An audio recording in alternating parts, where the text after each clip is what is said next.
Елена Кочовска од раѓање живее и се бори со физичкиот хендикеп. Вели, политичарите на нас не се сеќаваат дури ни за време на избори.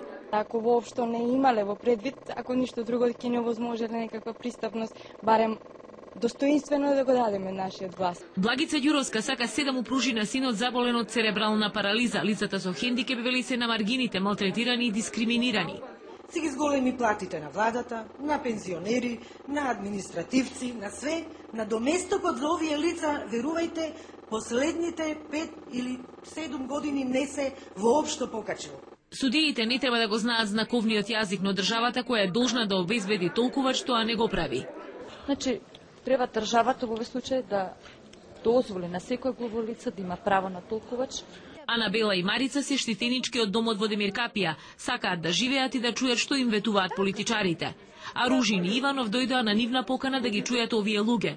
Проблемите добро ги знаат и велат не се среќаваат со нив само за гола самопромоција. Политичарите нормално да лажат, искрене Ружин.